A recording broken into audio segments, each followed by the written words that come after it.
awakening journey into womanhood. She did not arrive in womanhood the way stories usually say she should. There was no single moment, no permission slip, no ceremony handed down by the world. Instead, she emerged, slowly, deliberately, from the quiet place where thinkers, dreamers, and mystics are born. For years, her mind lived ahead of her body. She studied symbols before faces, energies before expectations, truths before rules. Solitude was her classroom, curiosity her compass. She learned the language of the unseen long before she learned how the visible world would try to name her, shape her, or soften her edges. This is the beginning of her crossing. A free spirit with a genius for seeing beneath surfaces steps into the real world, not to be molded by it, but to meet it honestly, to test her wisdom against experience, to discover what it means to inhabit her body, her desire, her voice, and her power as a woman who belongs first to herself. This is not a coming-of-age story. It is a coming into self story. Chapter 1. The Number They Asked Her For. College didn't feel like a beginning. It felt like a hallway she had already walked through in another lifetime. The campus was always breathing. Concrete warmed by sun, flyers peeling off brick walls, the low hum of bass leaking from someone's open window at all hours. At night, the air thickened with possibility and weed smoke, curling like question marks above picnic tables and dorm stairwells. That's where she found them. Not scholars in the formal sense, not polished or polite, weed-head geniuses, the kind who spoke in spirals and half-sentences, who forgot what time it was but remembered everything that mattered. Eyes always a little red, minds always wide open. They debated the universe like it was a group project no one had finished yet. She liked listening more than talking at first. They sprawled across the grass under a flickering campus lamp, rolling papers, scratched notebooks, half-charged phones playing lo-fi beats. Someone passed her the blunt. She didn't rush it. She never rushed anything. When she inhaled, the world softened at the edges, colors deepening like wet paint. That's when one of them looked at her. Not her body, not her silence, but her pattern. "What's your life cycle number?" He asked casually, like he was asking her major. She blinked. My what? They smiled, not surprised, curious. "Your number, Another said, tapping ash into a soda can. the rhythm you move through life with. Everybody's got one." They grabbed her phone, pulled up a calculator, asked for her birthday. The screen glowed between them in the dark as the math clicked into place. Smoke drifted. Someone laughed in the distance. A skateboard clattered past like punctuation. When the number appeared, they went quiet. "Oh," one of them said softly. "That makes sense." They started talking then, not at her but around her, about cycles and returns, about women who awaken early and arrive late, about old souls wrapped in young skin, about how some people spend the first half of their life remembering who they were before they got here. As they spoke, she felt it, something loosening, like a knot she didn't know she'd been carrying.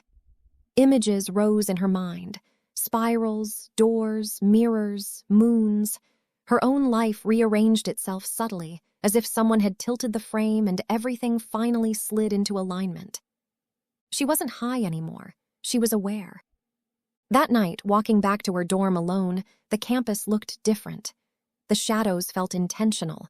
The streetlights glowed like sentinels. Her reflection in the dark window of the library paused her mid-step. She didn't look older. She looked activated. And for the first time, she understood. Her education had already begun long before college. But this was where the world started talking back. Chapter 2. Fire Learns Its Shape. Ana Quin woke up with the feeling that something inside her had shifted position. Not disappeared. Not arrived. Just moved. Like furniture rearranged in a room she'd lived in her whole life. Morning light cut through the narrow dorm window, catching dust in the air and turning it into something cosmic. Her notebook lays open on the bed beside her, pages filled with numbers she didn't remember writing. 13 circled twice, 4 underlined, small arrows connecting things that felt obvious now, though she couldn't explain why. She sat on the edge of the bed and placed her feet on the floor. Cold, solid, real. Fire doesn't settle after it's lit. It looks for shape. As she crossed campus later that morning, Ana noticed how loud the world felt in her body, the way her shoulders adjusted when someone passed too close, the way her breath changed climbing stairs, the subtle pull in her chest when music spilled from an open window. She'd spent years living in her head, cataloging meaning from a distance. Now her body insisted on being consulted. Lamar was leaning against the side of the student union when she saw him, coffee in hand, expression unreadable. He didn't wave, didn't call her name, just looked up, like he'd known the timing would work itself out. You feel it yet? He asked, not unkindly. Ana paused, fingers brushing the strap of her bag. Like I'm standing in myself for the first time, She said. He nodded once. That was all. They walked together without urgency, footsteps falling into an easy rhythm. Lamar never moved ahead of her, never lingered behind. He understood something about pacing, about not. Stealing momentum from fire that had finally decided to move. At a quiet stretch of sidewalk, he stopped and crouched, picking up a piece of chalk someone had abandoned. He drew a triangle on the concrete, clean, intentional. Fire needs 3 things: a spark, fuel, and a boundary.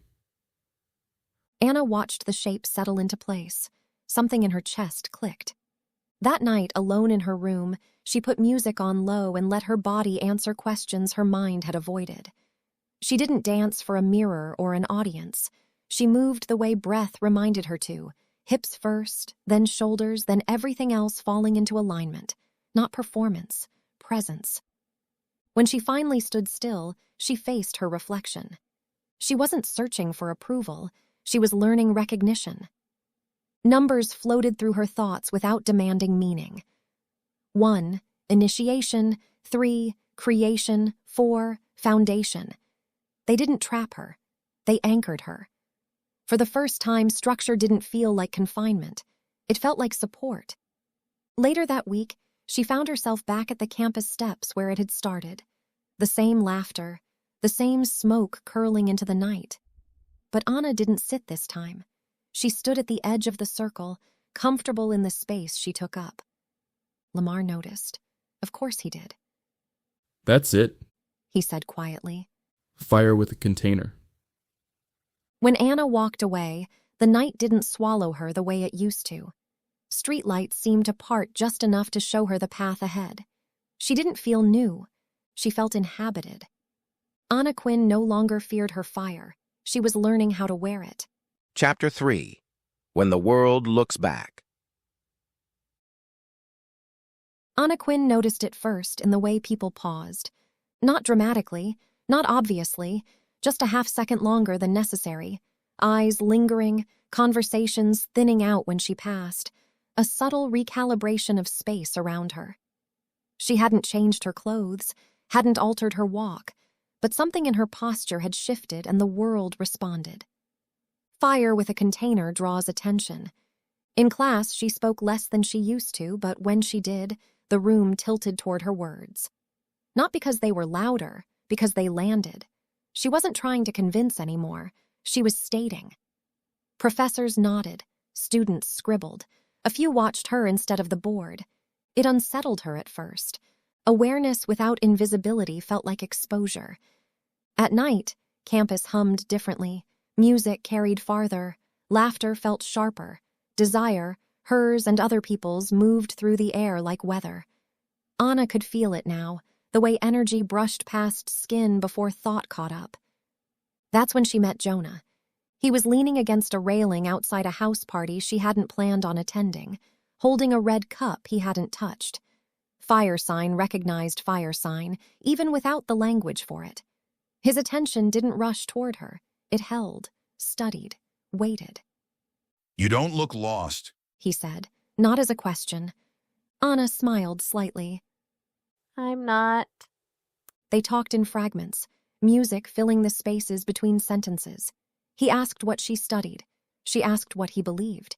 He laughed at that, then answered seriously. He liked her mind. She could feel it. But she also felt something else underneath it, a curiosity that edged toward consumption. She excused herself before the night could decide anything for her. Later, sitting alone on her dorm bed, she tried to trace the feeling. Not attraction. That was familiar enough. This was different. This was being seen without being known, the temptation to step forward simply to see what would happen. Lamar's voice surfaced in her memory, uninvited but steady. Boundary isn't limitation, it's definition. The next day, Ana found him where she always did now, near but not hovering. He listened as she spoke, not interrupting, not advising too quickly.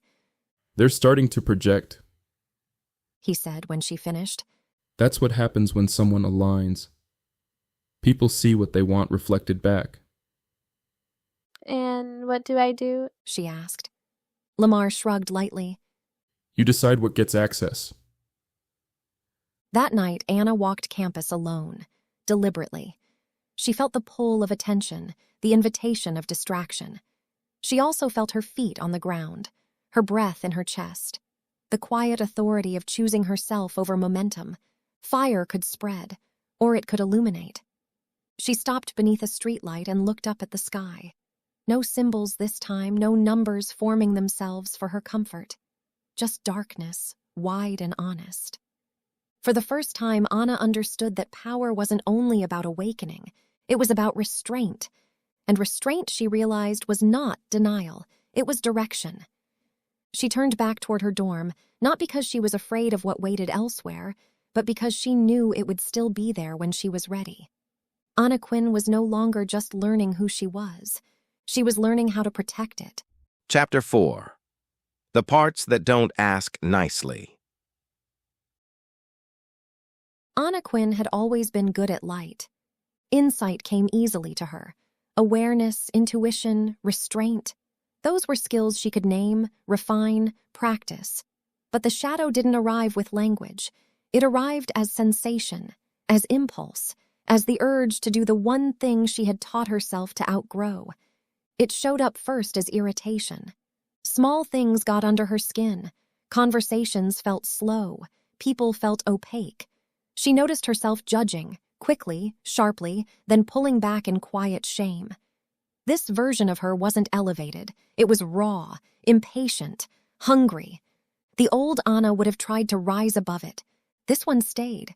She stopped pretending the thoughts weren't hers, stopped correcting herself mid-feeling. Instead, she observed the shadow the way Lamar had taught her to observe numbers, not as enemies, but as data. Late one night, she sat cross-legged on her dorm floor, lights off, only the city glow pressing through the window. She breathed into the places she usually avoided, her jaw, her hips, her stomach. That's where the shadow lived, not in her mind, but in her body. Images surfaced uninvited, moments she'd dismissed as not like her. The pleasure of being desired, the satisfaction of withholding, the quiet thrill of knowing she could disrupt a room simply by entering it. None of it was evil. None of it was pure. It was power without polish. Her shadow didn't want destruction. It wanted acknowledgement. Ana placed a hand over her chest and another lower, grounding herself between instinct and intention. She didn't banish the feeling. She named it. I see you. The tension softened, not disappeared but integrated, like a knot loosened just enough to move. The next day, the world met her differently, not louder, clearer. She didn't flinch from attention or lean into it. She let it pass through her without attaching meaning. When Jonah appeared again, smiling, curious, waiting, she met his gaze fully this time. No performance, no withdrawal, just presence. Whatever he saw reflected back wasn't fantasy anymore. It was truth. Lamar noticed the shift immediately. Of course he did. You stopped trying to be good. He said simply. Ana smiled. On the contrary, I stopped trying to be separate.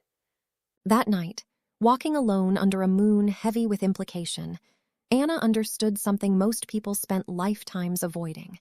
The shadow wasn't a flaw to be corrected. It was a source to be integrated. Fire doesn't only warm, it also burns away illusion. And as Ana Quin continued forward, she carried all of herself with her, the insight, the desire, the restraint, and the parts that didn't ask nicely. For the first time, she wasn't choosing between light and dark. She was whole. Chapter 5. When fire learns to warm, not burn. The shadow did not disappear. It dissolved into her. Ana Quin no longer feared the parts of herself that once felt too loud, too intense, too desiring, too independent. She had walked through her jealousy, her pride, her hunger for validation, her fear of abandonment. She had sat with the anger that once crackled behind her smile. She had traced the roots of her control. And instead of cutting them out, she planted them. Now when she stood in front of the mirror, she did not see light versus dark. She saw wholeness. It was late when Lamar knocked. Not urgent, not demanding, just present. The air between them felt different now. Before, it had been curiosity, electricity, intellectual combustion. Now it was grounded, steady. He looked at her like someone witnessing, not chasing. You're softer. He said quietly. Ana tilted her head. No, she corrected gently. I'm integrated. He smiled. That word meant everything. They sat on her dorm floor, backs against the bed, knees almost touching.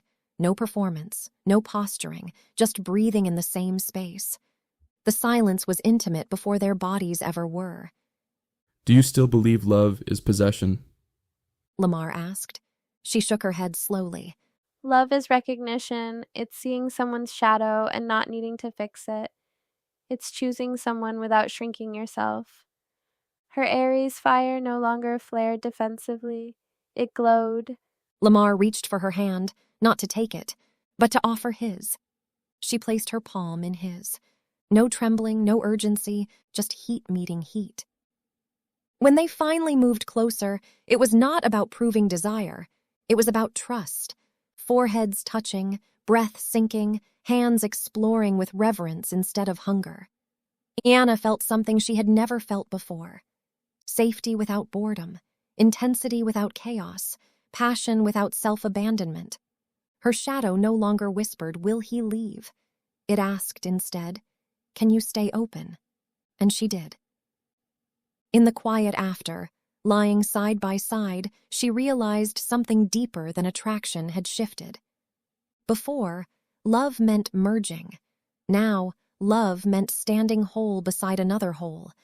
Before, intimacy meant being chosen. Now, intimacy meant choosing consciously. She looked at Lamar. I don't want to lose myself in love.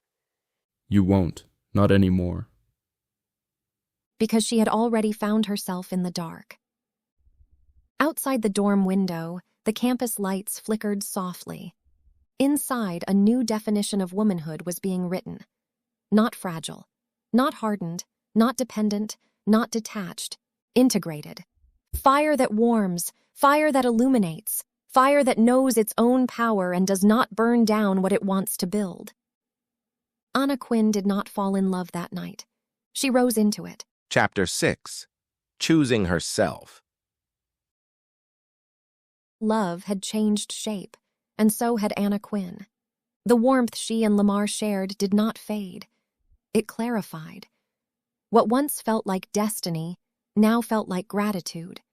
What once felt like inevitability now felt like a lesson completed with care. They sat across from each other at the campus cafe, sunlight stretching across the table between them like a quiet mediator. No tension, no drama, just awareness. Ana traced the rim of her cup before speaking. I love what we discovered, she said softly. Lamar nodded, already understanding. But I can't build my becoming around someone else, she continued. not even someone who helped awaken it. There was no accusation in her voice, only truth. Fire that had learned restraint now learned independence. It would have been easier to continue, to let intimacy evolve into partnership, to call it fate and move forward wrapped in shared language and spiritual chemistry. But Ana felt something deeper pulling at her center, a calling inward. She had integrated her shadow, she had redefined love, but she had not yet journeyed alone. And she needed to know who she was when no one was witnessing her Evolution. Suck you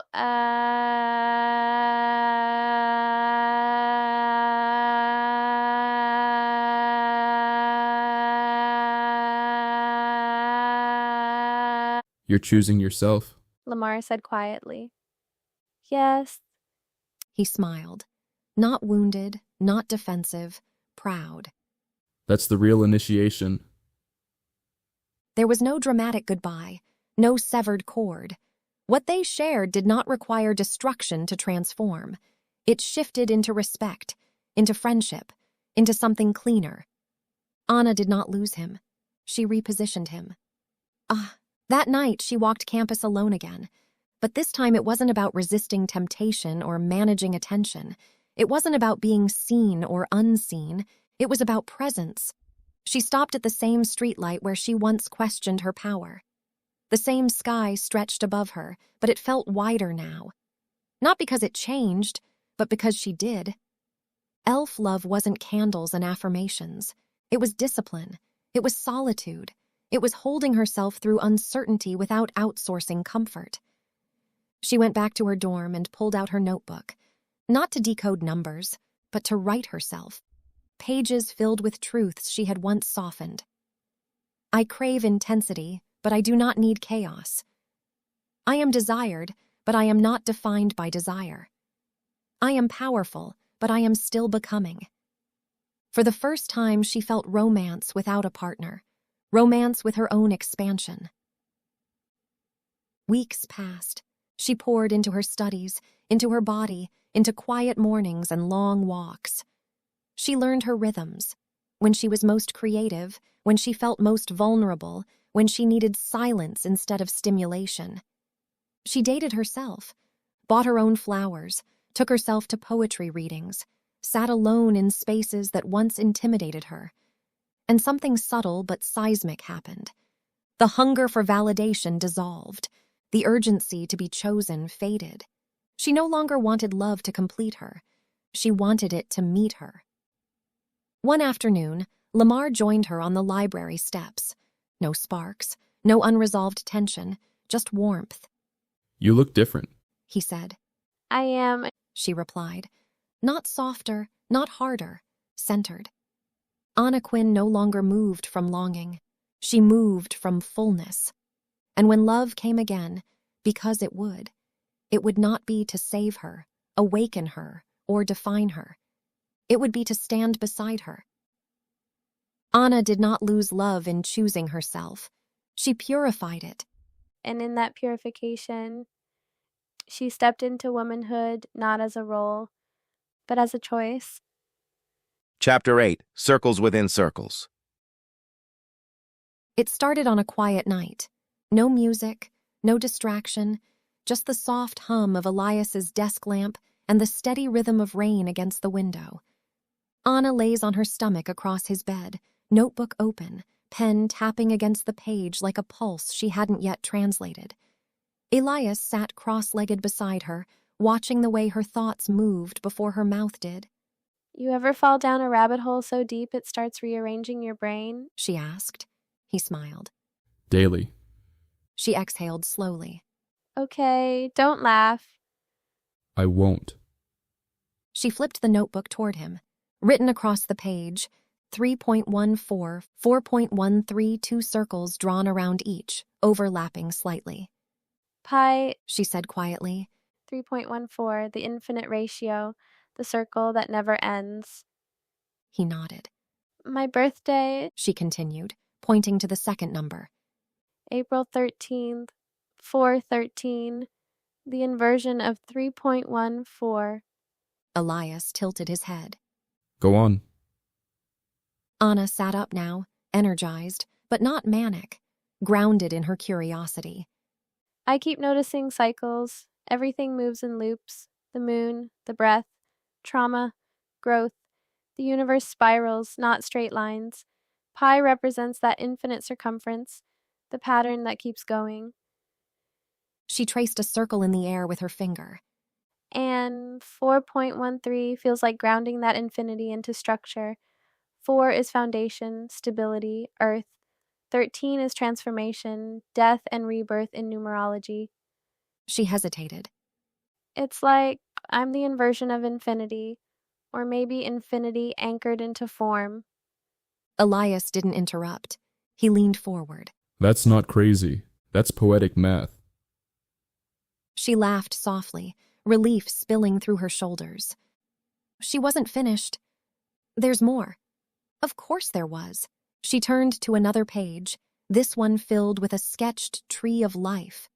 10 spheres drawn carefully, lines connecting them like energetic circuitry. Kabbalistic tree of life. It maps consciousness, divine energy descending into human experience. Her finger slid down the diagram. But there's also the inverse, the shadow tree, the unconscious distortions, the ego manifestations when energy is misaligned. She looked up at him carefully. Light and shadow, just like we talked about. Elias studied the drawing. And the chakras? He asked softly. Her eyes brightened. 7 main energy centers, root to crown, survival to transcendence. If they're aligned, you flow. If they're blocked, you distort. She placed her hand over her chest. I think I spent most of my life living in my crown and my mind, thinking, analyzing, observing. Shadow work grounded me into my lower chakras, my root, my sacral, desire, safety, power. Her voice softened. And integrating them felt like aligning my internal tree of life, light and inverse balanced.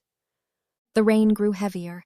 Elias reached for her hand, not to calm her, to anchor her. What if, He said carefully, your birthday isn't about destiny, but about symbolism your mind uses to understand itself?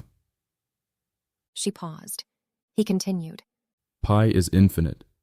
413 is grounded.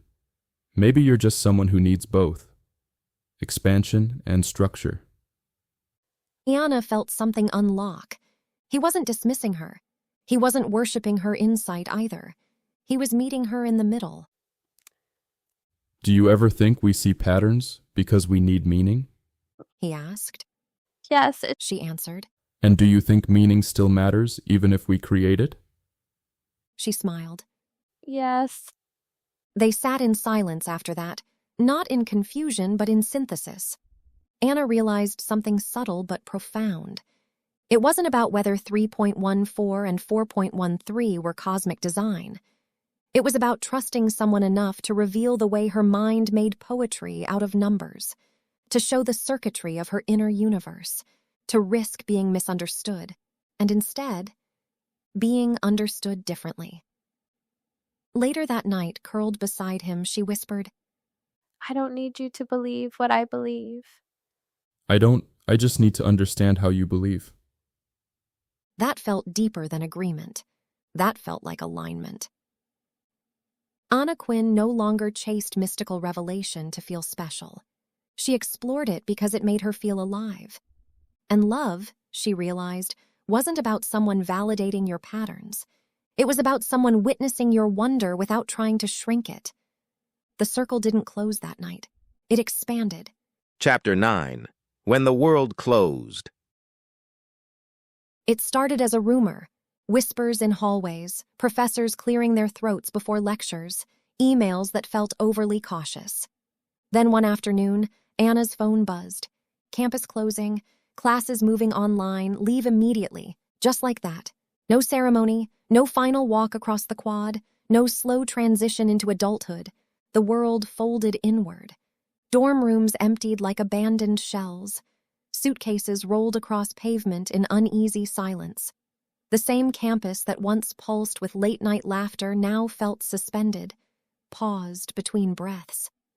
Ana stood in the doorway of her room one last time. The place where she learned her fire, the place she chose herself, the place she met love. Gone, at least for now. Home was different. Not childhood, but not independence either. A liminal space. Classes streamed through a laptop screen. Graduation announcements became digital. Group chats replaced physical presence. The world outside felt fragile. News cycles spun like sirens. Streets quieted. Businesses shuttered. Plans dissolved. And with them, the traditional path. No immediate job market. No clear next step. No structure waiting to catch her. Foundation suddenly felt unstable. For a moment, old anxiety returned. The shadow whispered, "You're behind. You're losing momentum. You're drifting." But Ana had learned something about cycles. Collapse is part of transformation. She stopped trying to force the old blueprint. Instead, she improvised. If the world moved online, she would too. She began recording voice notes at night, reflections, philosophy, poetry layered over ambient music. She uploaded them anonymously at first, small digital offerings into a silent internet. Strangers responded, not in millions, but in meaning. Messages arrived. "This helped me breathe. I didn't know anyone else thought like this. You put language to something I couldn't name." Ana felt something stir, not validation, purpose. Elias struggled in his own way. The uncertainty rattled him. Plans he'd carefully drafted evaporated. Some nights he spiraled into fear about the future, about finances, about relevance. Ana didn't rescue him. She sat beside him through it. "We're not behind," She told him once. "We're just in a different chapter." He looked at her, tired but listening. "What if this is the initiation?" She continued. "Not into careers, into adaptability." The tree of life she once drew felt symbolic again. When one path closes, energy reroutes. With job applications stalled and interviews frozen, she pivoted. She offered virtual workshops, small gatherings at first, conversations about shadow integration, self-trust, symbolism, embodiment, not as an expert, as a peer. Attendance grew slowly, word spread, people craved reflection in a time of panic. Ana realized something profound. The unorthodox path wasn't a failure of structure, it was a new structure forming. Pi, infinite expansion. 413, grounding transformation. The inversion made sense now. Months passed. Graduation arrived in pixels. No stage, no applause, just a name read aloud through compressed audio. Ana didn't cry. She closed her laptop, stepped outside. The world felt quieter, but not empty. Different. And she understood something her younger self wouldn't have. Adulthood wasn't a job offer. It was authorship. The pandemic did not erase her path. It erased the illusion that there was only one. That night, recording another reflection, she spoke softly into the microphone. "When the world closes, you don't wait for it to reopen. You build windows." And for the first time, she felt less like a student of the world, and more like a creator within it.